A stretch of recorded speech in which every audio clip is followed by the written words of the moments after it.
Siamo ai blocchi di partenza per la Family Run al Parco San Giuliano di Mestre, la maratona non competitiva e solidale che affianca la Venice Marathon. Gli iscritti sono quasi 8.000, tra loro la piccola Beatrice che si diverte a fare la giornalista prima della corsa e intervistare Pedro, anche lui protesizzato, anche lui un atleta. È la tua prima volta? No, è la seconda. L'anno scorso ti sei divertito?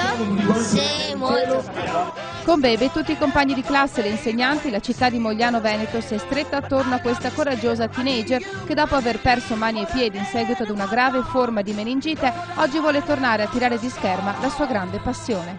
Siamo tutti qua dalla scuola di Mogliano, siamo un gran bel gruppo, nonostante la giornata non sia proprio un granché, ma lo spirito è buono, vero ragazzi? Sì!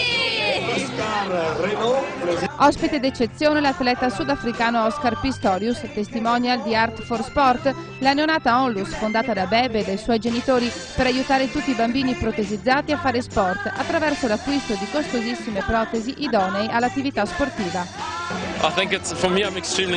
Essere qui è molto emozionante, stiamo vivendo una bellissima giornata con tutti i ragazzi e sono veramente felice per Bebe e per Art for Sport. Penso che rispetto all'ultimo paio di mesi che ha passato, se guardi quanto è felice, io le auguro le cose migliori per il futuro. Spero che ci rivedremo perché è una ragazzina fantastica, oggi stiamo avendo una bellissima giornata e ci stiamo divertendo molto.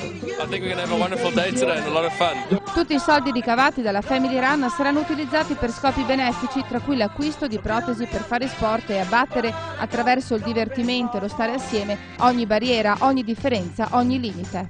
Sono molto contenta che ci siano tutte queste persone perché grazie a loro potremmo realizzare il nostro sogno di aiutare tutti i ragazzi a fare sport.